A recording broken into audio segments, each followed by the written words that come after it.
નમસ્કાર વિદ્યાર્થી મિત્રો, કેમ છો? વર્લ્ડ ઇનબોક્સ એકેડેમીની યુટ્યુબ ચેનલ પર તમારું હાર્દિક સ્વાગત છે. આપણે દર સોમવારે મળીએ છીએ ઇકોનોમી વીકલી કરંટ અફેરમાં. અઠવાડિયા દરમિયાન દેશ અને દુનિયામાં અર્થતંત્ર સંબંધિત જે મુદ્દાઓ ચર્ચામાં રહેલા હતા એને આપણે દર સોમવારે પરીક્ષાના પર્સપેક્ટિવથી સરળ ભાષામાં સમજીએ છીએ. તો ગયા અઠવાડિયે કેટલાક મહત્વના મુદ્દાઓ જે ચર્ચામાં હતા એમાં એક છે G7 સમિટ, જેના વિશે તમે સાંભળેલું જ છે. આના સિવાય આપણે બે ઇન્ડેક્સને જોશું. એમાંથી એક ઇન્ડેક્સ છે ગ્લોબલ જેન્ડર ગેપ ઇન્ડેક્સ. આ ઇન્ડેક્સ પ્રિલિમ્સ અને મેન્સના પર્સપેક્ટિવથી ખૂબ જ મહત્વનો છે.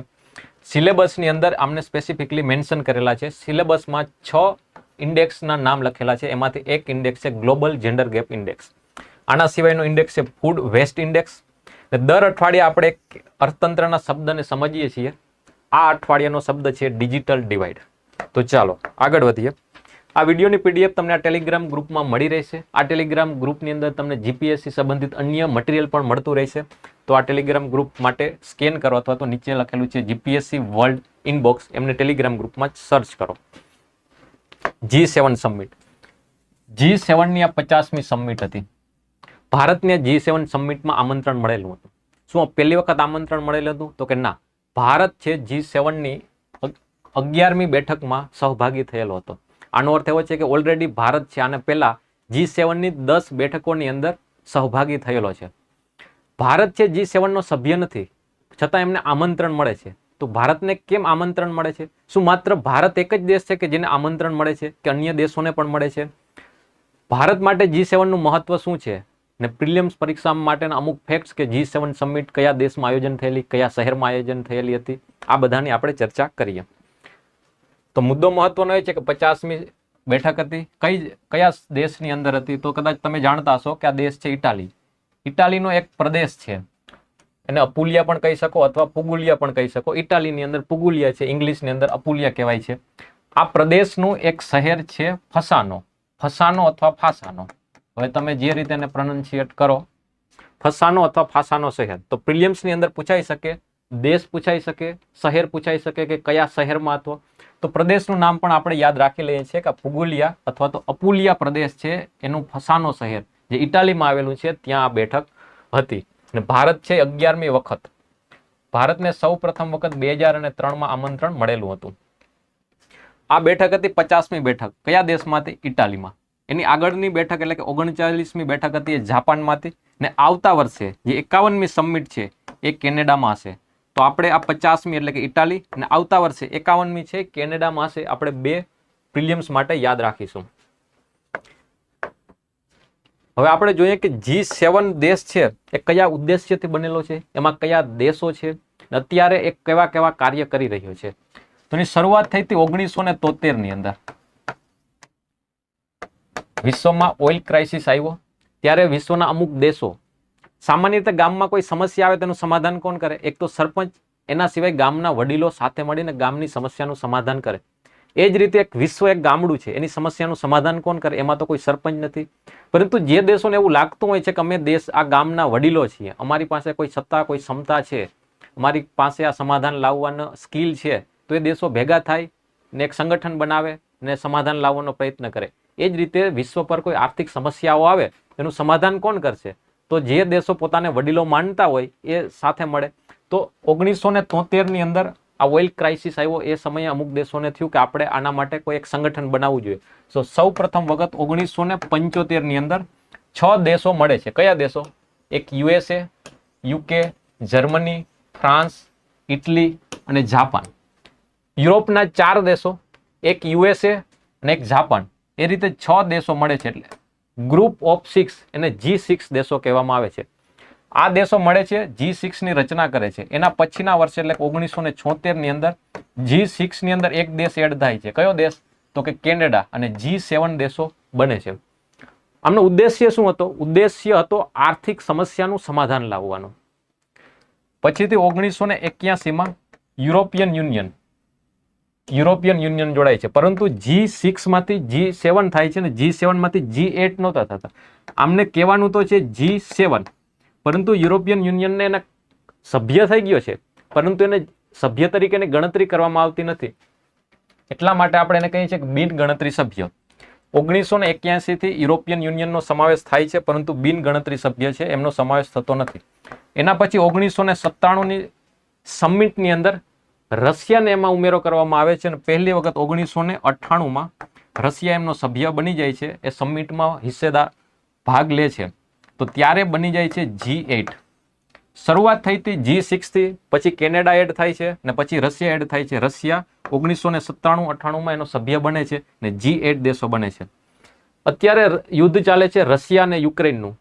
શું રશિયા છે યુક્રેનનું અતિક્રમણ કરવા માંગે છે, રશિયાનો ભાગ બનાવવા માંગે છે? એવું જ 2014માં રશિયાએ ક્રિમિયા સાથે કરેલું હતું. ક્રિમિયા પણ રશિયાની બાજુનો એક પ્રદેશ છે. રશિયાએ ક્રિમિયાનું અતિક્રમણ કરીને રશિયાનો ભાગ બનાવી લીધો. તો આના વિરોધની અંદર જે G7ના બાકી દેશો હતા એમને રશિયાને G8 માંથી દૂર કરે છે અને એટલે G8 હતું એ ફરી બની જાય છે G7. તો અત્યારની સ્થિતિ શું છે? અત્યારની સ્થિતિમાં G7 છે. કયા કયા દેશ છે? તો યુરોપના 4 દેશો, યુકે, જર્મની, ફ્રાન્સ અને ઇટલી. ઉત્તર અમેરિકાના 2 દેશો, કેનેડા અને USA, અને જાપાન. અત્યારે રશિયા છે એ સભ્ય નથી. EU છે બિન ગણતરી સભ્ય છે. તો બાકીના દેશો ભારતને આમંત્રણ આપવામાં આવે છે. માત્ર ભારત નહીં, પરંતુ ભારત જેવા બીજા પણ કેટલાય દેશો છે જેમને આમંત્રણ આપવામાં આવે છે ને એમાં સહભાગી થાય છે. G7 નું કોઈ પરમેનન્ટ સેક્રેટરીએટ નથી, એનું કોઈ હેડક્વાર્ટર નથી. તો કઈ રીતે? કે દર વર્ષે વાર્ષિક બેઠક થાય છે. એટલે આ વખતે ઇટાલી છે, આપણે જોયું કે 51 બેઠક થશે કેનેડામાં. એટલે 7 દેશોમાંથી કોઈ એક દેશ છે દર વર્ષે મીટિંગનું આયોજન કરે છે, સબમિટ કરે છે. જે દેશમાં સબમિટ થતી હશે એ દેશ એનું હેડક્વાર્ટર ગણી લેવામાં આવશે. પરીક્ષામાં એવો પ્રશ્ન પૂછાય કે G7 દેશોનું હેડક્વાર્ટર કયું છે? તો પરમેનન્ટ હેડક્વાર્ટર કોઈ નથી. પછી G7 દેશો માટેનું કોઈ નિયમો માટેનું કોઈ બંધારણ, કોઈ ચાર્ટર, એવું પરમેનન્ટ ચાર્ટર પણ નથી. કોઈ G7 દેશમાં જોડાવવું છે, ભારતને G7 દેશમાં જોડાવવું છે ને G8 એક ગ્રુપ બનાવવું છે, તો એના માટેના નિયમો શું છે? કયા દેશોને આપણે G7 ગ્રુપમાં સમાવેશ કરવો? તો આના માટેના પણ કોઈ નિયમો નથી, પરંતુ એક એવું કહી શકાય છે કે G7ના બધા જ દેશો છે કેવા છે? સમૃદ્ધ દેશો છે. G7 ની શરૂઆત ક્યારે થઈ હતી? 1973ના ઓઇલ ક્રાઇસિસ પછી. ને મુખ્ય ઉદ્દેશ્ય શું હતો? વિશ્વની આર્થિક સમસ્યાનું સમાધાન લાવવાનો. તો આ સમસ્યાનું સમાધાન કોણ લાવે? જે ઓલરેડી સમૃદ્ધ દેશો છે, જેની GDP, જેનું અર્થતંત્ર મોટું છે, જે દેશના લોકોની આવક ખૂબ વધારે છે, આવા દેશો સાથે મળીને વિશ્વની આર્થિક સમસ્યાઓનો સમાધાન માટે કાર્ય કરી રહ્યા છે. તો આના માટે કોઈ ક્રાઇટેરિયા નથી કે કયા દેશને આમાં સમાવેશ કરીશું, પરંતુ એક જનરલ વ્યૂ એવો છે કે જે દેશો મોટા અર્થતંત્ર છે, જે સમૃદ્ધ દેશો છે, એમને G7 ની અંદર સામેલ કરવામાં આવે છે. આમનો ઉદ્દેશ્ય શું છે? આમનો ઉદ્દેશ્ય તો એ જ હતો કે આર્થિક સમસ્યાનું સમાધાન કરવાનો. પરંતુ છેલ્લા 40-50 વર્ષની અંદર G7 છે પોતાને એક્સપાન્ડ કરતું ગયું. એક્સપાન્ડ એટલે કે સભ્યોને વધારવા દ્વારા નહીં, પરંતુ જે ક્ષેત્રમાં કામ કરતું તે ક્ષેત્રનો વધારો. અત્યારે ક્લાઇમેટ ચેન્જ બાજુ પણ કામ કરે છે. 1989ની અંદર ફાઇનાન્શિયલ એક્શન ટાસ્ક ફોર્સ કરીને એક સંસ્થા બનાવેલી છે. આ સંસ્થા શેનું કામ કરે છે? આ સંસ્થા કામ કરે છે કે વિશ્વની અંદર આતંકવાદને જે ભંડોળ મળે છે, આતંકવાદની કાર્યવાહી થાય છે, મની લોન્ડરિંગની એક્ટિવિટી થાય છે, આ બધી એક્ટિવિટીને નાબૂદ કરવાનું, એને ઉન્મૂલન કરવાનું. તો આમ તો આતંકવાદનું કામ થઈ ગયું. ક્લાઇમેટ ચેન્જ માટે પણ કામ કરે છે. કોવિડ સમયે પણ એમને કામ કરેલું હતું. કોઈ દેશની અંદર રાહત કરવાના હોય છે, કે યુદ્ધ ચાલતું હોય છે, રશિયા યુક્રેન અત્યારે યુદ્ધ ચાલે છે, ઇઝરાયલ હમાસનું યુદ્ધ ચાલે છે, તો એમાં પણ એ પોતાનો વ્યૂ આપે છે, કંઈક એના સમાધાન માટે કાર્ય કરે છે. એટલે કે અત્યારે G7 છે માત્ર આર્થિક હેતુઓ માટે સીમિત નથી રહ્યું. ક્લાઇમેટ ચેન્જ, આતંકવાદ, માનવતાવાદી કાર્ય, દરેક જગ્યાએ સમાધાન લાવવાનો પ્રયત્ન કરે છે. એટલે એવું કહી શકો છો કે આ G7 દેશો છે વિશ્વના સૌથી સમૃદ્ધ દેશો છે ને વિશ્વની અંદર કોઈ પણ સમસ્યા હશે એના સમાધાન લાવવા માટેનો પ્રયત્ન કરશે. એટલે આનું કોઈ પરમેનન્ટ હેડક્વાર્ટર નથી, આનું પરમેનન્ટ બંધારણ કે કોઈ ચાર્ટર નથી. કયો સભ્ય આમાં બની શકે છે? તો એના માટે કોઈ નિયમો નથી, પણ સામાન્ય રીતે સમૃદ્ધ અર્થવ્યવસ્થા હોવી જોઈએ એવો એક વ્યૂ છે. ને આ પણ યાદ રાખશો, ફાઇનાન્શિયલ એક્શન ટાસ્ક ફોર્સ એ G7 દ્વારા જ બનાવેલી છે 1989માં. આ પણ એક ક્યારેક આપણે ચર્ચા કરીશું જ્યારે કરંટનો મુદ્દો બનશે, ત્યારે પ્રિલિમ્સ માટે એ સંસ્થા પણ મહત્વની છે.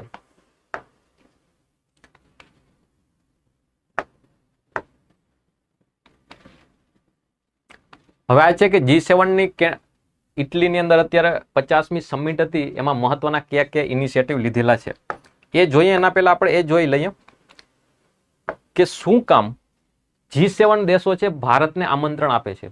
તો આપણે જોયું કે G7 એવા દેશો છે કે જે સમૃદ્ધ દેશો છે, પરંતુ આપણે એ પણ જાણીએ છીએ કે ભારત છે વિશ્વની સૌથી 5મી મોટી અર્થવ્યવસ્થા છે.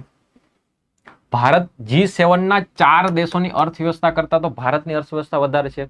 માત્ર અમેરિકા, જર્મની અને જાપાન G7 ના 3 દેશ જ છે કે જેમની અર્થવ્યવસ્થા ભારત કરતા મોટી છે. ભારતની અર્થવ્યવસ્થા મોટી છે, ભારત સમૃદ્ધ દેશ બની રહ્યો છે, છતાં G7 માં નથી. હવે G7 પોતાના વર્ચસ્વને બનાવી રાખવા માટે, પોતાના વર્ચસ્વને જાળવી રાખવા માટે ભારતને આમંત્રણ આપવું જરૂરી છે. કેમ? G7 એવા દેશો છે કે જે સમૃદ્ધ દેશો છે, જેની અર્થવ્યવસ્થા મોટી છે. તો ભારતની અર્થવ્યવસ્થા મોટી છે, જો ભારતને G7 માં સામેલ કરવામાં ના આવે તો G7 જે નિર્ણયો લેશે એનું મહત્વ ઘટી જશે. આજથી 40 વર્ષ પહેલા, એટલે કે જ્યારે G7 ની સ્થાપના થઈ હતી ત્યારે 1980 ના આજુબાજુના સમયમાં વિશ્વની અર્થવ્યવસ્થામાં આ G7 દેશોનો યોગદાન 60% હતું. એટલે કે વિશ્વની જીડીપી 100 રૂપિયા હોય તો એમાંથી 60 રૂપિયા જીડીપી કોની હતી? G7 દેશોની હતી. પરંતુ એ ઘટીને આજે વિશ્વની જીડીપીમાં G7 દેશોનું યોગદાન 30% રહી ગયું છે. એટલે 1980 ના સમયમાં એ બરોબર હતું કે વિશ્વના સમૃદ્ધ દેશો હતા, સૌથી મોટી અર્થવ્યવસ્થાઓ હતી, પરંતુ આજે જોઈએ તો એ વાસ્તવિકતા નથી. વિશ્વની અંદર 8 બિલિયન લોકો છે, એમાંથી માત્ર 3 બિલિયન લોકો તો ભારત અને ચીનમાં જ છે, ને જે ભારત અને ચીન G7 ના સભ્યો નથી. પછી ભારત, ચીન છે વિશ્વની સૌથી મોટી બીજા નંબરની મોટું અર્થવ્યવસ્થા છે, ને ભારત છે 5મા નંબરનું મોટું અર્થવ્યવસ્થા છે. તો આ બંને દેશો છે એ G7 માં નથી. એટલે કે જે સમૃદ્ધ અર્થવ્યવસ્થાઓ છે, જે વિશાળ વસ્તી ધરાવતા દેશો છે, G7 માં નથી. તો G7 નું હવે મહત્વ ઘટી રહ્યું છે. G7 ના મહત્વને જાળવી રાખવા માટે ભારત જેવા દેશોને સામેલ કરવા જરૂરી છે. હવે ચીન જેવા દેશોને G7 માં સામેલ કરવા અઘરો છે, કેમ કે G7 દેશો છે બધા લોકશાહી છે, અને ચીનની લોકશાહી દેશોમાં એટલી ગણતરી થતી નથી, ત્યાંની લોકશાહી નબળી છે, તેમાં સામ્યવાદી કોમ્યુનિસ્ટ સરકાર છે. પરંતુ ભારત લોકશાહી છે, વિશાળ વસ્તી છે, 5મી મોટી અર્થવ્યવસ્થા છે, તો ભારતને સામેલ થાય G7 માં એ મહત્વનું છે. એ ભારત માટે પણ મહત્વનું છે અને G7 માટે પણ મહત્વનું છે. તો એ કારણ છે કે ભારતને શું કામ બોલાવે છે. તો હવે એ પણ સવાલ થાય કે ભારતને G7 નો સભ્ય કેમ નથી બનાવી લેવામાં આવતો? કેમ કે ભારતની પર કેપિટા ઇન્કમ ખૂબ ઓછી છે. ભારતની જીડીપી મોટી છે, પરંતુ ભારતની માથાદીઠ આવક છે એ $2500 સમથિંગ છે, $2500. જ્યારે અમેરિકાની માથાદીઠ આવક છે એ $50,000 જેટલી છે. એટલે જે વિકસિત અર્થવ્યવસ્થાઓ આપણે કહીએ છીએ, યુરોપ, અમેરિકાના જે યુરોપ, અમેરિકા, કેનેડા, જાપાન, આ બધા દેશો છે, એની જીડીપી કદાચ ભારત કરતા અમુકની ઓછી હશે, પરંતુ એમની માથાદીઠ આવક છે ખૂબ વધારે છે. તો ભારતની અર્થવ્યવસ્થા તો મોટી છે, પરંતુ માથાદીઠ આવક ઓછી હોવાના કારણે ભારતનો સમાવેશ થતો નથી, પરંતુ એમને આમંત્રણ મળે છે. પછી ભારતને શું કામ સામેલ કરવો જોઈએ, અથવા તો G7 દેશો છે ભારતને શું કામ આમંત્રણ આપે છે? તમને એક મોટું કારણ એ છે કે ભારતનું ડેમોગ્રાફિક ડિવિડન્ડ, એટલે કે ભારતની વસ્તી. ડેમોગ્રાફિક ડિવિડન્ડ આપણે કોને કહીશું? કે જ્યારે કામ કરતો વર્ગ, ડેમોગ્રાફિક ડિવિડન્ડ એટલે કે કાર્ય કરતો વર્ગ, એટલે કે 15 વર્ષથી 59 વર્ષની ઉંમર ધરાવતો વર્ગ, એના છેદમાં 15 વર્ષથી ઓછી ઉંમર ધરાવતો વર્ગ એટલે કે બાળકો, ને 60 વર્ષથી વધારે ઉંમર ધરાવતા એટલે કે વૃદ્ધો. જ્યારે ઉપરનો વર્ગ કયો છે? 15 થી 59 નો વર્ગ, જે કાર્ય કરે છે એવો વર્ગ. ને નીચે કેવો વર્ગ છે? કે જે કાર્ય નથી કરતા, એ નિર્ભર વસ્તી છે. એટલે જે દેશની અંદર કાર્ય કરતો વર્ગ એટલે કે યુવા વસ્તી, 15 વર્ષથી 59 વર્ષની વચ્ચેના લોકોની સંખ્યા જ્યારે વધારે છે જે દેશમાં, એ દેશ છે અર્થતંત્ર માટે ખૂબ જ મહત્વનો છે. કેમ? કે આ લોકો છે એ કાર્ય કરે છે, આ લોકો છે એ ખર્ચ કરશે. અમેરિકન કંપનીઓ છે ભારતમાં શું કામ આવે છે? ગયા વર્ષે ભારતની અંદર 15 બિલિયનથી વધારે એપલ પ્રોડક્ટનું પ્રોડક્શન થયેલું હતું. આજથી 10 વર્ષ પહેલા એપલ કંપની છે ભારતમાં આવીને પ્રોડક્શન નહોતી કરતી, આજે કરે છે. એનું કારણ શું છે? એલોન મસ્કે ભારતની અંદર ટેસ્લાનું પ્રોડક્શન કરવા માંગે છે. એનું કારણ શું છે? કેમ કે ભારતના લોકોની આવક વધી રહી છે, હવે ખર્ચ કરી શકે એવી એનામાં ક્ષમતા છે. ભારતના લોકો શિક્ષિત બની રહ્યા છે, એનામાં સ્કિલ આવી રહી છે. તો કોઈ પણ કંપની ભારતમાં આવશે તો એ શું જોશે? તો એ જોશે કે એવા સ્કિલ્ડ મેન પાવર છે કે કાર્ય કરી શકે છે, એટલી આવક એ લોકો ધરાવે છે કે ખર્ચ કરી શકે. ભારત હવે એ સ્થિતિમાં આવી રહ્યો છે, જે ડેમોગ્રાફિક ડિવિડન્ડની સ્થિતિમાં આવી રહ્યો છે, કે નિર્ભર વસ્તીનું પ્રમાણ ઘટી રહ્યું છે ને કામ કરતો વર્ગ વધી રહ્યો છે. આ વસ્તુ કોઈ પણ ઔદ્યોગિક રાષ્ટ્રને જરૂર હોય છે. તો ભારત આ ડેમોગ્રાફિક ડિવિડન્ડના ફેઝમાંથી પસાર થઈ રહ્યો છે, કે જ્યારે વિશાળ વસ્તી છે, યુવા વસ્તી છે, શ્રમબળમાં એમનું યોગદાન વધી રહ્યું છે. એટલા માટે આ બધા દેશો છે પોતાને અર્થવ્યવસ્થાને ટકાવી રાખવા માટે ભારતની જરૂર પડશે. એ દેશો છે એટલે અમેરિકા, કેનેડા, જાપાન છે, ત્યાં કોઈ વસ્તુ અને સેવાનું પ્રોડક્શન કરશે તો એને ભારતમાં વેચવી છે. કેમ કે એ દેશોમાં ઓલરેડી વધારે પ્રોડક્શન થઈ રહ્યું છે, તો ભારતને માર્કેટ બનાવવું છે, એટલા માટે ભારતને આમંત્રણ આપે છે. પછી ભારતનું જે સ્ટ્રેટેજિક સ્થાન છે, ભારતનું સ્થાન છે ઇન્ડિયન ઓશિયનની ઉપર છે. અત્યારે આપણે તમે જોયું હશે કે ઇન્ડિયન ઓશિયન છે, આ ભારત છે, અને નીચે ઇન્ડિયન ઓશિયન છે, અહીંયા ઇન્ડોનેશિયા છે, અહીંયા પેસિફિક મહાસાગર છે. તો આ પ્રદેશ માટે એક શબ્દ વપરાય છે ઇન્ડો પેસિફિક, એટલે ઇન્ડિયન ઓશિયનનો ભાગ અને પેસિફિક ઓશિયન. આજથી 15 વર્ષ પહેલા પેસિફિક મહાસાગરના જે બંને બાજુના દેશો હતા, એટલે કે અમેરિકા, કેનેડા, જાપાન, આ બધા દેશોનો દબદબો હતો. પરંતુ હવે દબદબો કઈ બાજુ આવી રહ્યો છે? ભારત બાજુ આવી રહ્યો છે, ઓસ્ટ્રેલિયા બાજુ આવી રહ્યો છે, ઇન્ડોનેશિયા બાજુ આવી રહ્યો છે. એટલા માટે ઇન્ડિયન ઓશિયન અને પેસિફિક મહાસાગર એટલે કે જેને ઇન્ડો પેસિફિક કહેવાય, એનું મહત્વ વધી રહ્યું છે. તો જે વિકસિત દેશો છે એ આ મહત્વનો લાભ લેવા માંગે છે. તો ભારત સાથે સારા સંબંધો હશે તો ઇન્ડો પેસિફિકમાં એમનું. પછી કે ઉપર ચાઇના છે, ચાઇના છે આ ઇન્ડિયન ઓશિયનની અંદર પોતાનું ડોમિનન્સ વધારી રહ્યો છે. ચાઇનાને કાઉન્ટર કરવા માટે ઇન્ડિયન ઓશિયન આજુબાજુ કોઈ એવો દેશ હોવો જોઈએ કે જે ચાઇનાને કાઉન્ટર કરી શકે. તો પાકિસ્તાનને સપોર્ટથી જે ચાઇનાને કાઉન્ટર ના થઈ શકે, તો ભારત જેવા કોઈ મજબૂત દેશની જરૂર પડે કે જેના દ્વારા અમેરિકા છે, જાપાન છે, આ બધા દેશો ચાઇનાને કાઉન્ટર કરી શકે. તો ભારતનું એવું લોકેશન મહત્વનું છે. તો આ પણ એક મહત્વનો મુદ્દો છે કે શું કામ આજે આપણે મુદ્દાની ચર્ચા કરીએ છીએ એ વસ્તુ એ તો દર્શાવે જ છે કે શું કામ ભારતને ઇન્વાઇટ કરે છે G7 દેશો. આના સિવાય જીઓપોલિટિક્સનો કોઈ પણ ક્વેશ્ચન હશે કે યુનાઇટેડ નેશનની સિક્યુરિટી કાઉન્સિલમાં ભારતને શું કામ પરમેનન્ટ સ્થાન આપવું જોઈએ, સેમ મુદ્દા તમે લખી શકો કે ભારત સુપર પાવર બની રહ્યો છે, ભારતની વિશાળ વસ્તી છે, ભારતની જીડીપી મોટી છે, ભારત ઝડપથી ગ્રોથ કરી રહ્યો છે, ભારત પરમાણુ હથિયાર ધરાવતો દેશ છે. તો આ બધા મુદ્દાઓ એ જ દર્શાવે છે કે ભારતનું વૈશ્વિક સ્તરે મહત્વ વધી રહ્યું છે. ભારતનું મહત્વ વધી રહ્યું છે એટલા માટે એમને G7માં આમંત્રિત કરવામાં આવે છે. પછી ક્લાઇમેટ લીડરશિપ. ભારત અને ફ્રાન્સે મળીને ઇન્ટરનેશનલ સોલર અલાયન્સની સ્થાપના કરી. આ સિવાય ભારતે પંચામૃત લક્ષ્યાંકો રાખેલા છે. ભારત આ સિવાય 2070 સુધીમાં નેટ ઝીરો ઇમિશન એટલે કે ભારત છે ક્લાઇમેટ ચેન્જ માટેના મહત્વના ઇનિશિયેટિવ લઈ રહ્યો છે. કોઈ નાનો દેશ હશે, આ દેશો જો નાના દેશો દ્વારા કોઈ પણ સારા ઇનિશિયેટિવ લેવામાં આવશે તો એનો પ્રભાવ પૃથ્વી ઉપર એટલો નહીં પડે, પરંતુ ભારતની વિશાળ વસ્તી છે, ભારત કોઈ મહત્વનું કદમ લેશે તો એની અસર વિશ્વના બીજા દેશો પણ બીજા દેશો પર પડશે. એટલા માટે જો ક્લાઇમેટ ચેન્જ માટે સારા નિર્ણયો લેવા હશે તો ભારતને સાથે લઈને ચાલવું પડશે. તો ભારતને G7માં બોલાવવાનો એક ઉદ્દેશ્ય આ પણ છે. પછી ટેકનોલોજીકલ ઇનોવેશન. ભારત છે આઈટી સેક્ટરમાં, સ્પેસ સેક્ટરમાં, ડિજિટલ ટેકનોલોજી અંદર ખૂબ જ મહત્વનું કામ કરી રહ્યો છે. તમને જાણીને નવાઈ લાગશે કે અત્યારે વિશ્વમાં જેટલા ડિજિટલ પેમેન્ટ થાય છે એમાંથી લગભગ 40 થી 50% ડિજિટલ પેમેન્ટ માત્ર એક દેશ ભારત કરે છે. અમેરિકા, જાપાન, યુરોપના દેશો, આ બધાના ડિજિટલ પેમેન્ટ છે એ ભારતને નથી પહોંચતા. સમગ્ર વિશ્વના ડિજિટલ પેમેન્ટ 50 થી 60% હશે અને ભારતના ડિજિટલ પેમેન્ટ છે 40 થી 50%. માત્ર ભારત એક દેશ છે વિશ્વના અડધા ડિજિટલ પેમેન્ટ કરે છે. યુપીઆઈ છે એક ક્રાંતિકારી પેમેન્ટ પ્રણાલી છે, આવું વિકસિત દેશો પણ કરી શકતા નથી. એટલે ભારત ટેકનોલોજીમાં મહત્વનું સ્થાન ધરાવે છે. ખૂબ જ ઝડપથી આર્ટિફિશિયલ ઇન્ટેલિજન્સના ક્ષેત્રની અંદર ભારતનું ખૂબ જ મહત્વનું સ્થાન છે. એવું કહી શકાય છે કે વિશ્વમાં સૌથી વધારે સ્કિલ્ડ એઆઈ મેન પાવર છે ભારત પાસે છે આર્ટિફિશિયલ ઇન્ટેલિજન્સનો ક્ષેત્રની અંદર. તો ભારત જો આવા G7 દેશો સાથે સહભાગી થશે, એમની સાથે સારા સંબંધો રાખશે તો G7 દેશોને પણ ફાયદો થશે. તો આપણે એ જ ચર્ચા કરી રહ્યા છીએ કે શું કામ G7 દેશો છે ભારતને બોલાવે છે. તો આપણે એવા મુદ્દાઓની ચર્ચા કરીએ છીએ કે ભારત પાસે અમુક એવી ક્ષમતાઓ છે, ભારત પાસે એવી કેપેસિટી છે જેનો લાભ G7 દેશોને થવાનો છે. આના પછીના એવા મુદ્દા છે કે ભારત માટે G7 નું શું મહત્વ છે. આપણે અત્યારે ચર્ચા એ કરી કે G7 દેશો ભારતને શું કામ ઇન્વાઇટ કરે છે. હવે એ છે કે ભારત છે G7 ની સમિટમાં જશે, ભારત G7 નો એક સભ્ય બની જશે તો ભારતને શું ફાયદા થશે. તો સેમ એ જ ફાયદા થશે કે જે આગળના મુદ્દામાં આપણે ચર્ચા કરેલી હતી. જો આપણે એવી મુદ્દાની ચર્ચા કરેલી હતી કે ટેકનોલોજીનું એડવાન્સમેન્ટ, ભારત છે ટેકનોલોજીની દ્રષ્ટિએ એડવાન્સ થઈ રહ્યો છે, પરંતુ વાસ્તવિકતા તો એ છે કે અમેરિકા, જાપાન, જર્મનીની જેટલી એડવાન્સ ટેકનોલોજી છે એટલી ભારતની એડવાન્સ ટેકનોલોજી નથી. એટલે જો ભારત અને જાપાન, ભારત અને જર્મની, ભારત અને અમેરિકા કોઈ પણ ક્ષેત્રની અંદર સાથે મળીને કોઈ કામ કરશે તો જે રીતે એ દેશોને ફાયદો થશે, એ જ રીતે આપણે પણ ફાયદો થવાનો છે.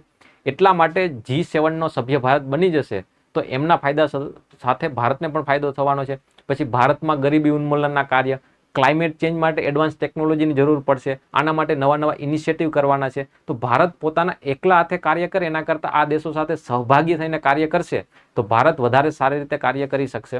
આપણે જ્યારે ચીનને કાઉન્ટર કરવાની વાત આવે છે તો ભારત એકલો કાઉન્ટર નહીં કરી શકે, એના સાથે એના કરતાં અમેરિકા સાથે પાર્ટનરશિપ હશે તો ચીન પણ એ વાતથી થોડો ડરશે. તો ઇન શોર્ટ એ જ છે કે અમેરિકા છે ચીનને કાઉન્ટર કરવા માંગે છે, એના માટે ભારતનો સહારો લે છે. ને ભારતનો સહારો જો અમેરિકાને મળે એ રીતે અમેરિકાનો સહારો ભારતને મળે તો બંનેને મ્યુચ્યુઅલ બેનિફિટ થાય છે. તો જે રીતે ભારત G7ના જોડાવાથી G7ને ફાયદો થાય છે, એ જ રીતે G7 સાથે જોડાવાથી ભારતને પણ ફાયદો થવાનો છે. તો મુદ્દા સેમ જ છે કે આર્થિક ફાયદા થાય છે, ભૌગોલિક રીતે ભારતને ફાયદો થાય છે, સ્ટ્રેટેજિકલી એટલે કે ચીનને કાઉન્ટર કરવા માટે પણ ભારતને ફાયદો થાય છે. જે રીતે વિશ્વના દેશો છે પોતાની વસ્તુઓ ભારતમાં વેચવા માટે માર્કેટ એક્સેસ મેળવવા માંગે છે, એ જ રીતે ભારત પણ વસ્તુ અને સેવાનું ઉત્પાદન કરી એક્સપોર્ટ કરીને બીજા દેશોના માર્કેટ એક્સેસ મેળવવા માંગે છે. એટલે જે ફાયદો G7ને થવાનો છે એ ફાયદો ભારતને થવાનો છે. તો મુદ્દો એ છે કે શું કામ ભારતને બોલાવે છે? તો આવા બધા ફાયદા થાય છે એટલા માટે ભારતને G7 દેશો બોલાવે છે. તો G7ની કેટલામી મીટિંગ હતી? 50મી મીટિંગ હતી. આનું કોઈ પરમેનન્ટ સેક્રેટરીએટ નથી, એટલા માટે દર વર્ષે કોઈ એક દેશ છે એ સમિટ બોલાવે છે અને વારાફરથી આ રીતે હોય છે. અમુક કેટલાક દેશોને ખાસ આમંત્રણ આપે છે, એટલે ભારતને એ રીતે ખાસ આમંત્રણ આપેલું હતું. તો આ G7 સમિટની 50મી હતી. 50મી બેઠકની અંદર મહત્વના કેટલાક ડિસિઝન આવેલા હતા. એમાં એક છે G7 અપુલિયા ફૂડ સિસ્ટમ ઇનિશિયેટિવ. અપુલિયા શું છે? તો પેલા વિસ્તારનું નામ છે, એના ઉપરથી ખાદ્ય સુરક્ષાના સમાધાન માટે એક ઇનિશિયેટિવ લીધેલો છે. તો આમાં શું કરવાનું છે? ઓલરેડી અત્યારે ખાદ્ય સુરક્ષા માટે જે પણ ઇનિશિયેટિવ ચાલી રહ્યા છે એને વધારે સારા ઝડપથી થાય એ રીતે એવા કાર્ય કરવાના છે. પછી એક છે partnership for global infrastructure investment. હવે ચીન દ્વારા એક બેલ્ટ એન્ડ રોડ ઇનિશિયેટિવ એક એવો પ્રોગ્રામ ચાલે છે, ઘણા વર્ષોથી ચાલે છે. આમાં શું છે? ચીન છે, આ છે ચીન, એની નીચે છે ભારત. તો ચીન છે આ રીતે એક રસ્તો બનાવે છે દરિયા દ્વારા, એ રીતે જમીનમાંથી પણ એક રૂટ પસાર કરે છે. એ રૂટ છે એ ચીનમાંથી, પાકિસ્તાનમાંથી, જમ્મુ કાશ્મીરમાંથી થઈને પણ જાય છે. એટલે ભારત છે, ચીન છે એ વિશ્વના જોડવા માટેનો એક દરિયાઈ અને જમીનમાંથી એક રસ્તો બનાવે છે, જેને કોઈ બેલ્ટ અને રોડ ઇનિશિયેટિવ.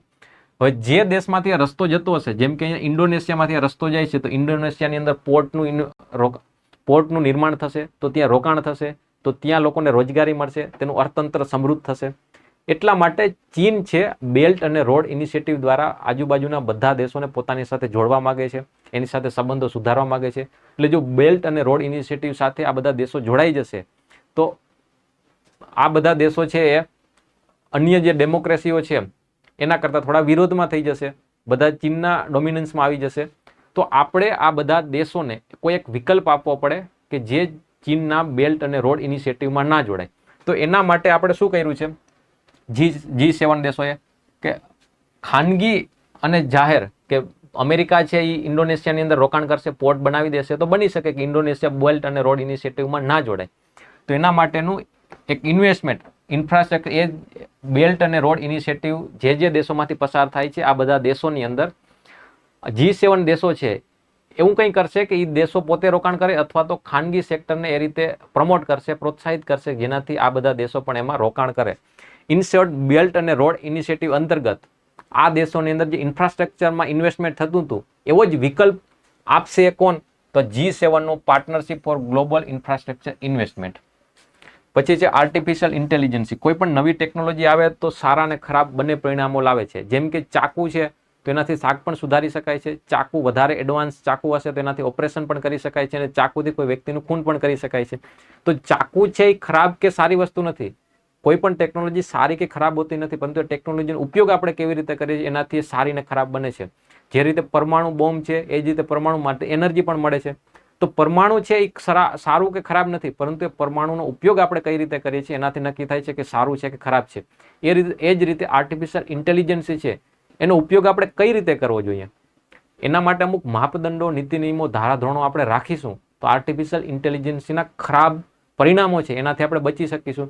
તો આ જે 50મી સમિટ હતી એના ઉપર એમાં એવું નક્કી કરવામાં આવ્યું હતું કે આર્ટિફિશિયલ ઇન્ટેલિજન્સનો ઉપયોગ વૈશ્વિક સ્તરે કઈ રીતે કરવાનો છે. એઆઈ માટે કામ કરતી જે પણ સંસ્થાઓ છે એના ઉપર અમુક ધારાધોરણો, નીતિ નિયમો હોવા જોઈએ, એના માટે પણ એક સહમતિ બની છે. એકચ્યુઅલની અંદર આના ઉપર અમલીકરણ તો હજી 1, 2, 3, 4, 5 વર્ષે થશે. અમુક વસ્તુ છે જેમ કે આર્ટિફિશિયલ ઇન્ટેલિજન્સ છે તેમાં કદાચ 1-8 વર્ષમાં કામ થઈ શકે. આ ઇન્ફ્રાસ્ટ્રક્ચર વાળું કામ છે તો બની શકે 2-3 વર્ષે પણ આરામથી ચાલુ થશે. પરંતુ આ સમિટના આઉટકમની અંદર મહત્વના આવા કેટલાક નિર્ણયો હતા. આ બાજુ આપણે સાથે મળીને કામ કરીશું. તો આ G7 છે એ પ્રિલિમ્સ અને મેન્સ બંને માટે ઉપયોગી છે. પ્રિલિમ્સમાં કેવું પૂછાશે કે હેડક્વાર્ટર ક્યાં હતું, 50મી સમિટ ક્યાં છે, G7માં કયા કયા દેશો છે, તો તમારે બધા દેશોનું નામ પણ યાદ રાખવાનું છે. અને મેન્સ માટે પણ ઉપયોગી છે. તો મેન્સ માટે કેવો સવાલ પૂછાઈ શકે? મેન્સ માટે આપણે આવો સવાલ પૂછાઈ શકે, ભારત છે એ G7 દેશોમાં જોડાઈ જશે તેનાથી વૈશ્વિક પડકારો કે વૈશ્વિક સમસ્યાઓનું સમાધાન લાવવામાં કઈ રીતે ભારત મદદ કરી શકે અને ભારત પોતાને કઈ રીતે મદદ થશે. G7 ની અંદર ભારત જોડાઈ જશે તો વિશ્વની કેટલીક સમસ્યાઓ, આતંકવાદ છે, ક્લાઇમેટ ચેન્જ છે, વૈશ્વિક યુદ્ધો છે, શાંતિ પ્રસ્તાવો ત્યાં સ્થાપિત કરી શકાય, શાંતિ લાવી શકાય. તો વૈશ્વિક સ્તરે પણ ભારત જોડાવાથી ફાયદો થશે અને ભારતને પોતાને પણ ફાયદો થશે. જે આપણે કેટલીક ચર્ચાઓ કરી છે આ મુદ્દામાંથી જ તમે જવાબ બનાવી શકો. તો ભારતને કઈ રીતે ફાયદો થશે અને સમગ્ર વિશ્વને કઈ રીતે ફાયદો થશે. પછી છે ઇન્ડેક્સ. આ જીપીએસસીના સિલેબસનો જ ટોપિક છે. એની અંદર 6 ઇન્ડેક્સના નામ લખેલા છે. દર વખતે 1 થી 2 ઇન્ડેક્સ તો પ્રિલિમ્સમાં પૂછાય જ છે. એમાં એક ઇન્ડેક્સ છે વૈશ્વિક જાતિ અંતર અહેવાલ, એટલે કે ગ્લોબલ જેન્ડર ગેપ ઇન્ડેક્સ, જેની આપણે હમણાં ચર્ચા કરવાની છે. છેલ્લા 4-5 વર્ષની અંદર એસટીઆઈ, ડીવાયએસઓ અને જીપીએસસી ક્લાસ 1-2 મેન્સની અંદર પૂછાયેલા સવાલો છે આ. એટલે અમુક ઇન્ડેક્સ છે પ્રિલિમ્સ અને મેન્સ બંને માટે મહત્વના હોય છે અને કેટલાક ઇન્ડેક્સ માત્ર પ્રિલિમ્સ માટે મહત્વના હોય છે. તો ગ્લોબલ જેન્ડર ગેપ ઇન્ડેક્સ છે પ્રિલિમ્સ અને મેન્સ બંને માટે ઉપયોગી એવો છે. તો પ્રિલિમ્સ માટે કેવા પૂછાઈ શકે? તો પેલા જારી કોણ કરે છે? તો કે વર્લ્ડ ઇકોનોમિક ફોરમ. ભારતનો રેન્ક કેટલામાં છે? તો કે 129માં. આ છે 2024નો ઇન્ડેક્સ, એટલે કે લેટેસ્ટ ઇન્ડેક્સ છે. 2023માં ભારતનો રેન્ક હતો 127, એટલે કે 2 ક્રમાંક ભારતની પડતી જોવા મળી છે ગ્લોબલ જેન્ડર ગેપ ઇન્ડેક્સ. પહેલા તો વાત એ છે કે ગ્લોબલ જેન્ડર ગેપ ઇન્ડેક્સ એનો અર્થ શું થાય છે? ગ્લોબલ જેન્ડર ગેપ એટલે કે સ્ત્રી પુરુષ વચ્ચે કેટલો ભેદભાવ છે એ વસ્તુનું માપન કરે છે. જેટલો ભેદભાવ ઓછો એટલો રેન્ક સારો. પહેલો રેન્ક છે આઇસલેન્ડનો. આનો અર્થ એવો છે કે આઇસલેન્ડની અંદર સ્ત્રી પુરુષ વચ્ચેનો ભેદભાવ ખૂબ જ ઓછો છે. આ ઇન્ડેક્સનું માપન કરવામાં આવે છે. એમાં કોઈ પણ દેશને 0 થી લઈને 1 વચ્ચે સ્કોર આપવામાં આવે છે. જે દેશનો સ્કોર 0ની નજીક હશે એ દેશમાં સ્ત્રી પુરુષ વચ્ચે ભેદભાવ ખૂબ વધારે હશે, એટલે કે અસમાનતા ખૂબ જ વધારે હશે. જે દેશનો સ્કોર છે 1ની નજીક હશે એ દેશમાં સ્ત્રી પુરુષ વચ્ચે ભેદભાવ ખૂબ ઓછો હશે. અત્યારે જે રીતે આપણે વૈશ્વિક સ્તરે વાત કરું છું કે જે રીતે આપણે ભેદભાવ ને ઓછો થાય એવા ઇનિશિયેટિવ લઈ રહ્યા છે, ફોર એક્ઝામ્પલ કે બેટી બચાવો બેટી પઢાઓ, આ ભારતની અંદર આવો ઇનિશિયેટિવ છે. આ રીતે વિશ્વના દરેક દેશો આવા કોઈને કોઈ કામ કરી રહ્યા છે જેનાથી સ્ત્રી પુરુષ વચ્ચે ભેદભાવ ઘટી શકે. આપણે અત્યારે એટલે કે સમગ્ર વિશ્વ જે દરથી આ કામ કરી રહ્યો છે એ જ દરથી જો કામ કરતો રહેશે તો એવા રિપોર્ટ પ્રમાણે એનું કહેવું એમ છે કે 134 વર્ષ લાગશે કે આપણે સ્ત્રી પુરુષ વચ્ચેના ભેદભાવને દૂર કરી શકીશું. આનો અર્થ શું થયો? આનો અર્થ એ થાય છે કે આપણે સ્ત્રી પુરુષ વચ્ચેના જે ભેદભાવ છે, અસમાનતા છે, એ અસમાનતાને દૂર કરવા માટે આપણે ખૂબ જ ધીમેથી કામ કરી રહ્યા છે. તો આપણે ઇનિશિયેટિવને વધારે ઝડપી બનાવવાની જરૂર છે. અહીં મહત્વના કેટલાક દેશો છે જે આપણે પરીક્ષા માટે ઉપયોગી બની શકે. પહેલો દેશ છે આઇસલેન્ડ. પ્રિલિમ્સ પરીક્ષામાં પૂછાશે તો પ્રથમ દેશ કયો છે એ પૂછાશે. તો છેલ્લા 15 વર્ષથી આઇસલેન્ડ છે ગ્લોબલ જેન્ડર ગેપ ઇન્ડેક્સમાં પ્રથમ પાયદાન પર જ હોય છે. પછી આપણે બીજો રેન્ક યાદ રાખવો પડે છે ભારતનો. ભારતનો રેન્ક છે 129નો. હવે બાકીના દેશો છે એના રેન્ક યાદ રાખવાની જરૂર નથી, પરંતુ મેન્સ માટે ક્યારેક ઉપયોગ આવી શકે. મેન્સમાં જ્યારે વુમન એમ્પાવરમેન્ટ, સ્ત્રી પુરુષ સમાનતા અસમાનતા બાબતે કોઈ ક્વેશ્ચન હોય તો એમાં આપણે ઉલ્લેખ કરી શકીએ કે દક્ષિણ એશિયાના દેશો છે કે ભૂતાન, શ્રીલંકા, જાપાન, નેપાળ, ચીન, આ બધા જ દેશો કરતા ભારતનું ગ્લોબલ જેન્ડર ગેપ ઇન્ડેક્સમાં ખરાબ સ્થિતિ છે. માત્ર એક એવો દેશ છે પાકિસ્તાન. પાકિસ્તાનની સ્થિતિ આપણા કરતા પણ ખરાબ છે. પાકિસ્તાનનો રેન્ક છે 145 ને સૌથી છેલ્લો રેન્ક છે સુદાનનો 146. આપણે પાકિસ્તાનને બાદ કરીએ તો દક્ષિણ એશિયાની અંદર સૌથી ખરાબ સ્થિતિ છે ભારતની છે. યુએસએ જે મોટી મોટી વાતો કરે છે એમનો રેન્ક છે 43મો, એટલે કે યુએસએની અંદર સ્ત્રી પુરુષ વચ્ચેનો ભેદભાવ સારો એવો જોવા મળે છે. બાંગ્લાદેશ જે આપણો પાડોશી દેશ છે એમનો રેન્ક 99મો છે. ચીન 106મો રેન્ક છે. દરેકના રેન્ક યાદ રાખવાની જરૂર નથી, પરંતુ આપણે એક વખત નજર કરેલી હોવી જોઈએ કે આપણા પાડોશી દેશો છે નેપાળ, ભૂતાન, બાંગ્લાદેશ, એમની સ્થિતિ ભારત કરતા સારી છે. પ્રથમ અને 129 આ બે રેન્ક આપણે યાદ રાખવાની જરૂર છે આ પ્રિલિમ્સ માટે. અને મેન્સમાં પણ એમને એ મુદ્દાનો આપણે ઉલ્લેખ કરી શકીએ જ્યાં જરૂર પડે ત્યાં. તો કોઈ પણ ઇન્ડેક્સ છે એ કયા માપદંડોને આધારે તૈયાર કરવામાં આવે છે એ પણ આપણે મહત્વનો છે, પરીક્ષામાં પૂછાય છે. તો 4 માપદંડો છે એના આધારે આ રેન્કને તૈયાર કરવામાં આવે છે. એક તો રાજનૈતિક સશક્તિકરણ, બીજું શિક્ષણની અંદર કેવી સ્થિતિ છે, ત્રીજું સ્વાસ્થ્યની અંદર કેવી સ્થિતિ છે, અને ચોથું છે આર્થિક ભાગીદારી કેવી છે. આ કયા માપદંડો છે? આ માપદંડો રાજનીતિક ભાગીદારીની વાત કરે એટલે સ્ત્રીઓની રાજનીતિમાં ભાગીદારી કેવી છે. અને શિક્ષણની વાત કરે છે એનો અર્થ કે સ્ત્રીઓને શિક્ષણ મેળવવું કેટલું સરળ છે પુરુષોની સાપેક્ષે. પછી સ્વાસ્થ્યની વાત કરે છે તેમાં સ્ત્રીઓને કેટલી સરળતાથી એમને સ્વાસ્થ્યની સુવિધાઓ મળે છે. એટલે ગ્લોબલ જેન્ડર ગેપ ઇન્ડેક્સ આ જે 4 માપદંડો છે એ માપદંડોમાં સ્ત્રીઓની કેટલી સરળતા, સહુલિયત અને સ્ત્રીઓ માટે કેવી સુવિધાઓ છે એ માપદંડોને આધારે એમનું માપન કરવામાં આવે છે. તો રાજનીતિક માપદંડ છે એની અંદર છે કે મહિલાઓને પાર્લામેન્ટમાં કેટલી ભાગીદારી છે, કેટલા મંત્રીઓ છે, છેલ્લા 50 વર્ષની અંદર કોઈ પણ દેશના રાષ્ટ્રપતિ અને વડાપ્રધાન કેટલી મહિલાઓ હતી, આના આધારે નક્કી થાય છે કે રાજનીતિક સશક્તિકરણ કેટલું છે. તો ભારતનો આમાં રેન્ક છે 10મો. એટલી દરેક માપદંડોની અંદર ભારત 2 જગ્યાએ ખૂબ જ સારું પરફોર્મ કરે છે એવું કહી શકાય. એક તો છેલ્લા 50 વર્ષની અંદર દેશના રાષ્ટ્રપતિ અને ઉપરાષ્ટ્રપતિની સ્થિતિની અંદર ભારતનો રેન્ક છે 10.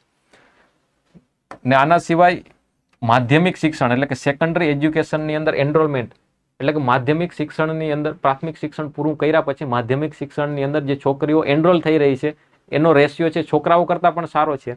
ને ભારતનો એમાં રેન્ક છે પ્રથમ. મુખ્ય 4 માપદંડો છે કયા?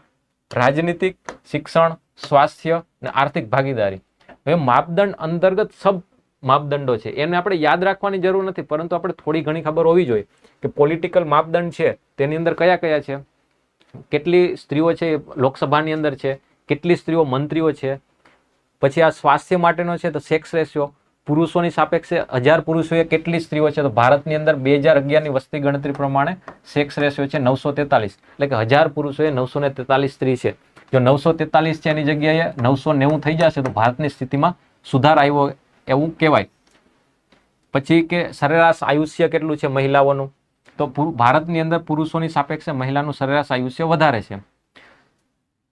તો આપણે સ્વાસ્થ્ય માપદંડ છે એ કયા પેરામીટરને આધારે ગણતરી કરીશું એ સબ પેરામીટર છે. તો દરેકને યાદ રાખવાની જરૂર નથી, પરંતુ આપણે જોવાનું છે, કેમ કે જ્યારે પરીક્ષાની અંદર પ્રશ્ન પૂછાશે તો આના ઉપરથી મેન્સમાં કેવો પ્રશ્ન પૂછાશે કે ગ્લોબલ જેન્ડર ગેપ ઇન્ડેક્સના અલગ અલગ ડાયમેન્શનની ચર્ચા કરો. તેમાં આપણે ચર્ચા એ જ કરવાની થશે કે સ્વાસ્થ્ય પેરામીટર છે કયા આધારે ગણતરી કરવામાં આવે છે. આપણે રાજનીતિક સશક્તિકરણની વાત કરીએ છીએ તેની અંદર લોકસભામાં મહિલાઓની ભાગીદારી કેટલી છે, કેટલે મંત્રીઓ છે, આવી બધી ચર્ચા કરવાની આવશે. તો આમનું મૂલ્યાંકન કરવાનું ઓલરેડી આવા સવાલો પૂછાઈ ગયા છે. ગ્લોબલ જેન્ડર ગેપ ઇન્ડેક્સ નહીં, પરંતુ બીજા ઇન્ડેક્સ ઉપરથી સવાલો આપણે હમણાં જ જોયું છે. આમાં વૈશ્વિક સ્પર્ધાત્મક સૂચકાંકના વિવિધ આયામોની ચર્ચા કરો, એટલે ગ્લોબલ કોમ્પિટિટિવનેસ ઇન્ડેક્સ છે એ કયા કયા પેરામીટરના આધારે તૈયાર છે એનું મૂલ્યાંકન કરવાનું છે. એમાં ભારત સરકાર છે એની કામગીરી કેવી છે. તો આના માટે આ જવાબ આપવા માટે આપણે ખબર હોવી જોઈએ કે આ 4 પેરામીટર છે. આ 4 પેરામીટર ઉપર સરકારની યોજનાઓ કેવી છે, સ્વાસ્થ્ય ક્ષેત્રે કઈ યોજનાઓ છે, એમાં કેવું કામ થઈ રહ્યું છે. એટલે આ ગ્લોબલ જેન્ડર ગેપ ઇન્ડેક્સ છે એના ઉપર આવી ચર્ચા કરવાની થશે. ઇન શોર્ટ કે તમારે આ 4 પેરામીટર તો પ્રિલિમ્સમાં પણ પૂછાઈ શકે છે. ગ્લોબલ પ્રિલિમ્સમાં આના ઉપરથી આવો સવાલ પૂછાઈ શકે ગ્લોબલ જેન્ડર ગેપ ઇન્ડેક્સ નીચેનામાંથી કયા માપદંડના આધારે નક્કી થાય છે. તો આ 4 જે પેરામીટર છે શિક્ષણ, સ્વાસ્થ્ય, રાજનીતિ અને આર્થિક ભાગીદારી એ ખબર હોવા જોઈએ. ને અંદરના જે સબ ઇન્ડેક્સ છે એ પરીક્ષામાં નહીં પૂછાય, પરંતુ મેન્સમાં જવાબ લખવા માટે તમને એના ઉપર આછી એવી ખબર હોવી જોઈએ.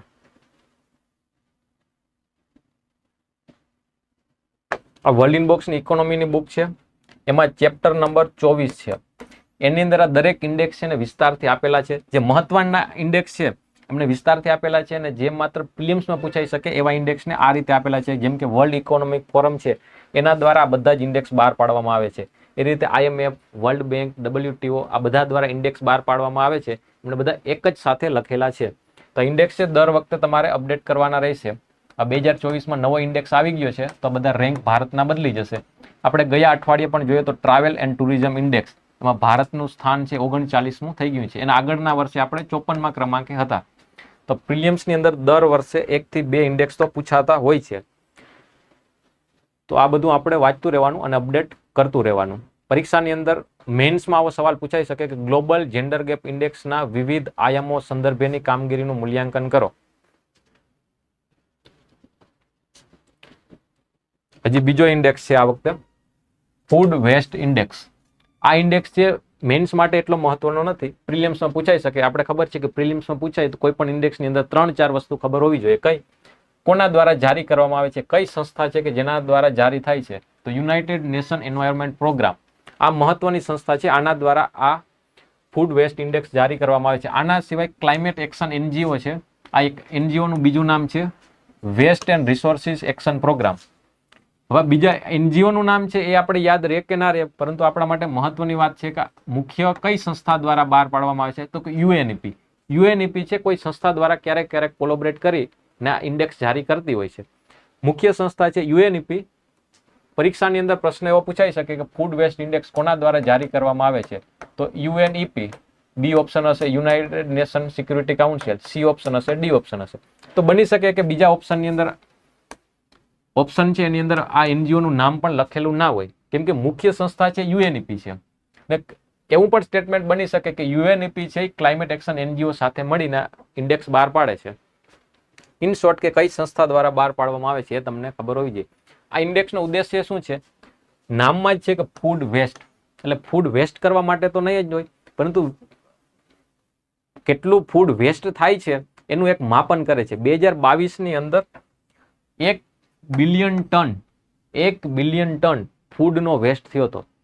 આમનો ઇન્ડેક્સનો ઉદ્દેશ્ય એ છે કે દર વર્ષેનું માપન કરી ને તપાસવું કે કેટલો ફૂડનો વેસ્ટ થાય છે, વેસ્ટને ઘટાડવા માટેના કાર્ય કરવા. આપણો તમે જાણતા હશો કે એસડીજી સસ્ટેનેબલ ડેવલપમેન્ટ ગોલ કેટલા છે, તો કે 17 એસડીજી છે. એમાં 12મા નંબરનો જે સસ્ટેનેબલ ડેવલપમેન્ટ ગોલ છે એ શું છે, તો રિસ્પોન્સિબલ કન્ઝપ્શન અને પ્રોડક્શન. એટલે કે જે વસ્તુનો આપણે ઉપભોગ કરીએ છીએ અને વસ્તુનું ઉત્પાદન કરવું એ જવાબદારીપૂર્વક કરવાનું છે. આપણે ટકાઉ વિકાસને પ્રાધાન્ય આપવાનું છે. બેફામ વિકાસની જરૂર નથી. આપણે જો 2 જોડી ચપ્પલથી ચાલી જતું હોય તો આપણે કલરના 15 જોડી ચપ્પલની જરૂર નથી. આપણે 10 જોડી કપડામાં ચાલી જતું હોય તો 150 જોડી કપડાની જરૂર નથી. આને બેફામ કન્ઝપ્શન કર્યું કહેવાય, જ્યારે આપણે બિનજરૂરી વસ્તુઓનો આપણે ઉપયોગ કરીએ છીએ. ટકાઉ વિકાસ એટલે શું?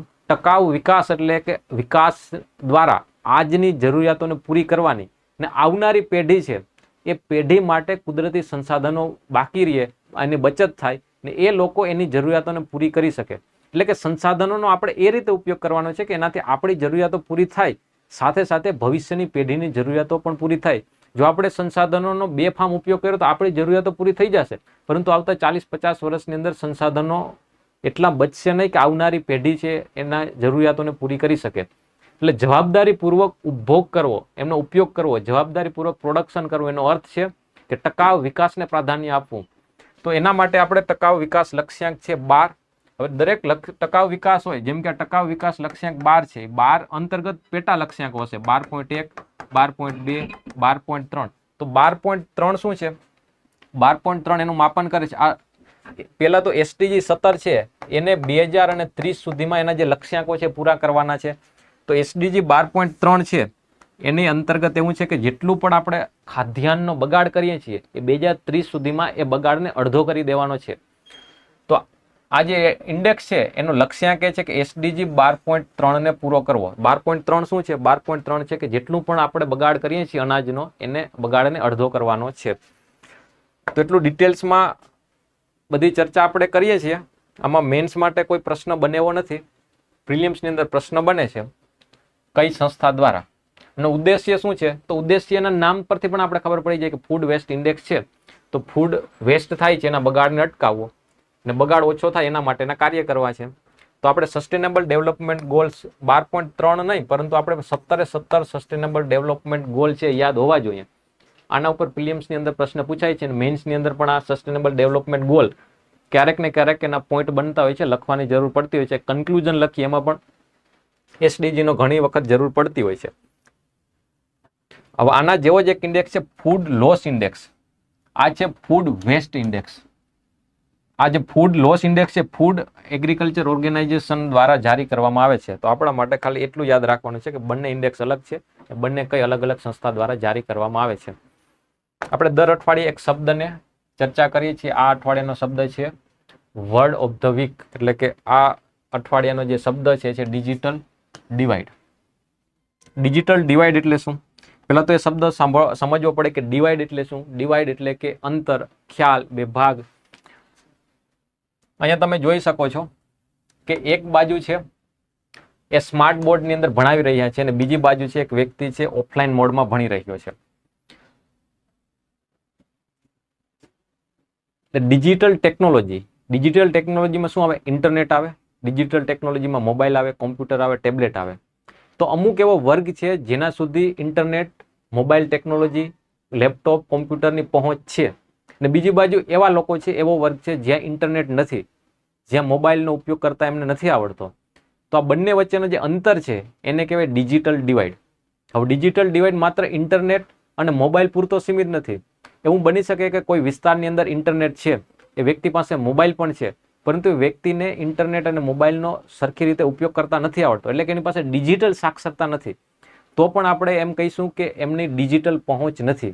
તો ડિજિટલ ડિવાઇડ એટલે શું? ડિજિટલ ડિવાઇડ એટલે કે ડિજિટલ ટેકનોલોજી સુધી પહોંચ ધરાવતો વર્ગ અને ડિજિટલ ટેકનોલોજી સુધી પહોંચ ન ધરાવતા વર્ગ વચ્ચેનું જે અંતર છે એને કહેવાય ડિજિટલ ડિવાઇડ. આના આપણે ઉદાહરણ જોઈએ કે ડિજિટલ ડિવાઇડ કઈ કઈ જગ્યાએ હોઈ શકે. તો ડિજિટલ ડિવાઇડ એ સ્ત્રી અને પુરુષ વચ્ચે હોઈ શકે. આજે જેટલા ઇન્ટરનેટ ઉપયોગ કરતા છે એમાંથી મોટા ભાગના પુરુષો છે. કુલ સ્ત્રીઓમાંથી માત્ર 33% સ્ત્રીઓ છે એ ડિજિટલ ટેકનોલોજી એટલે કે એમણે ડિજિટલ ટેકનોલોજી સુધીની પહોંચ છે, અને જેટલા પુરુષ છે એમાંથી 57% પુરુષ સુધી ડિજિટલ ટેકનોલોજીની પહોંચ છે. અહીંયા શું થઈ ગયો? ડિવાઇડ થઈ ગયો, કે સ્ત્રી અને પુરુષ વચ્ચેનો ડિજિટલ ડિવાઇડ થઈ ગયો. આના સિવાય બીજો કયો ડિજિટલ ડિવાઇડ હોઈ શકે? તો ગ્રામીણ ક્ષેત્ર છે, અંતરિયાળ વિસ્તાર છે, પર્વતીય વિસ્તાર છે, ત્યાં ઇન્ટરનેટની પહોંચ નથી, અથવા તો ઇન્ટરનેટની સ્પીડ ખૂબ ધીમી છે, અથવા તો એ વ્યક્તિ છે ને ડિજિટલ જે ઉપકરણો છે, મોબાઈલ છે, ટેબ્લેટ છે, ઉપયોગ કરતા નથી આવડતો. એની સાપેક્ષે તમે વિચાર કરો કે મેગા સિટીની અંદર રહેતો વ્યક્તિ કે જ્યાં ઇન્ટરનેટ છે, ત્યાં ઇન્ટરનેટની સ્પીડ છે, એ વ્યક્તિને ડિજિટલી મોબાઈલનો યુઝ કરતા આવડે છે. તો એ વિસ્તારની રીતે પણ ડિજિટલી ડિવાઇડ છે, એટલે કે આને કહેવાય ભૌગોલિક ડિજિટલ ડિવાઇડ, સ્ત્રી પુરુષની ડિજિટલ ડિવાઇડ. તો ડિજિટલ ડિવાઇડ એટલે કે ડિજિટલ ટેકનોલોજી સુધી પહોંચ ધરાવતા લોકોનો વર્ગ અને ડિજિટલ ટેકનોલોજી સુધી પહોંચ ન ધરાવતા લોકો વચ્ચેનું જે અંતર છે એને કહેવાય ડિજિટલ ડિવાઇડ. તો આપણે આ અઠવાડિયે પણ ખૂબ, તો ચાલો વિદ્યાર્થી મિત્રો આપણે અહીંયા સુધી રાખીએ. આ વખતે મહત્વની 4 ખબર હતી. એમાં જે ગ્લોબલ જેન્ડર ગેપ ઇન્ડેક્સ અને G7 છે, મેન્સના પર્સપેક્ટિવથી અને પ્રિલિમ્સના પર્સપેક્ટિવથી ખૂબ જ મહત્વના મુદ્દા હતા. તો છેલ્લા 2 અઠવાડિયાથી અર્થતંત્રની કોઈ વધારે ખબરો આપણે આવતી નથી, પરંતુ હવે જ્યારે અર્થતંત્ર હમણાં બજેટ આવે છે એના પછીથી અર્થતંત્ર સંબંધિત વધારે મહત્વની ખબરો આવશે. તો ફરી અઠવાડિયે મળીએ, ત્યાં સુધી આવજો.